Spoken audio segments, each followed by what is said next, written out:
Susan Wood here with the Utah League of Cities and Towns with a couple of special guests. First of all, I have Farmington Mayor Scott Harbertson. Thank you for being with us. Nice to be with you. And Elisa Ravel, who is an expert in what we're going to discuss right now. Tell me your title. I am the chair of the Farmington City Historic Preservation Commission. These are really just two members of a very proud Farmington, thrilled to see its city's Main Street join the prominent ranks of important landmarks on the National Register of Historic Places. The reason for that was because we have so much wonderful old architecture here. And a walk through Main Street's tall sycamores is like walking back into early Utah. No, the trees weren't quite as tall then, but lining the streets today are the same homes and gathering spots that drew big crowds in the late 1800s. And come down the main street of Farmington with all these big sycamores, and after a hard day at work, my blood pressure just goes right down. I mean, it's one of those things, look and feel. I love the community feel, but just what the city fathers have done with this community. That is the Haight Hotel, and that was built as a hotel. Farmington is located midway between Ogden and Salt Lake, and so people would come, and as they were on their way to Ogden, they would often stay there. Brigham Young stayed there, in fact.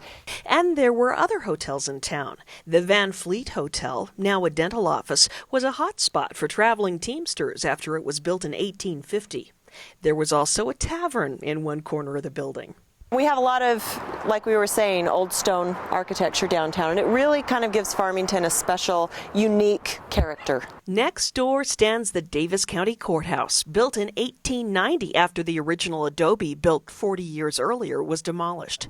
This walk right here along Main Street, there are so many stories to be told. Oh, Farmington is very unique. It's very unique.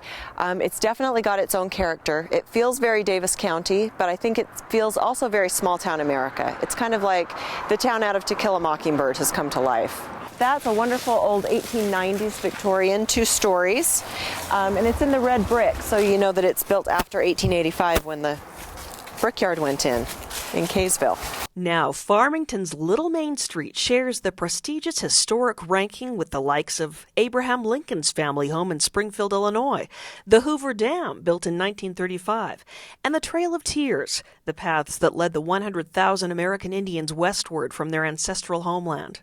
We've had a couple of nice designations this year, not only the one that Lisa worked on with the designation for the historic Main Street, but we also received a designation of the 12th best city in America to live in. Farmington has a very unique look and feel, and it wouldn't be like this without the support of both our city leaders and the residents. You know, people like living here, and we would like it to stay this way. It's going to preserve our community in the long run.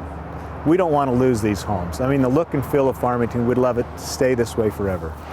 And from Farmington, circled by a couple of experts, it's Susan in the city.